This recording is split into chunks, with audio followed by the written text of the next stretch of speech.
So this wall here documents the history of St. Paul's Church, St. Paul's Cathedral, which is amazing. It goes back to 604 AD. And yeah, it was so even during Roman times, they established the cathedral. It was like a smaller one, and then it got burned down several times, and they rebuilt it. And this is weird. In 1240, they completed the cathedral and consecrated one of the largest in Europe. Its spire taller than today's dome. Well, it had to be really tall because the dome right now is really, really tall. It had to be very, very high to be taller than today's dome.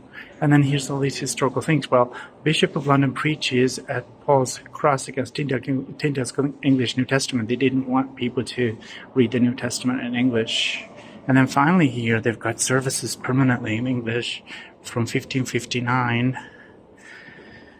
4 gunpowder plotters executed in St. Paul's churchyard, poet, all this stuff. Great fire. They must have freaked out. 1666, they thought it was probably the year of the Antichrist when the fire of London devastated St. Paul's Cathedral. And then Christopher Wren is the one who submitted his designs to King Charles II to rebuild it. And the design was extremely ambitious and impressive. And look at that. Isaac Newton discovers gravity. Well, anyhow, so then you've got Christopher Wren, who was a scientist, also was into anatomy and architecture, obviously. And he redesigned and rebuilt the cathedral in its form today.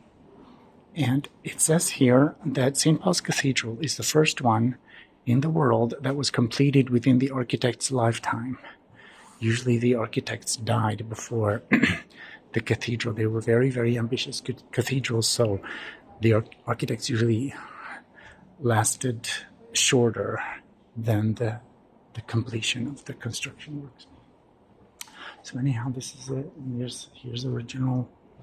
These are some of those objects belonged to Christopher Wren.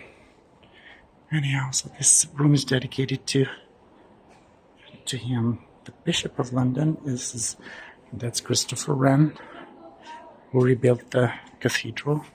And let's see who this is. Henry Compton, Bishop of London, 1675-1713. He was one of the church commissioners to whom Wren reported. The Latin inscription on the scroll he is holding reads, "I came to it burned down, and I left it built up." Beautiful quote.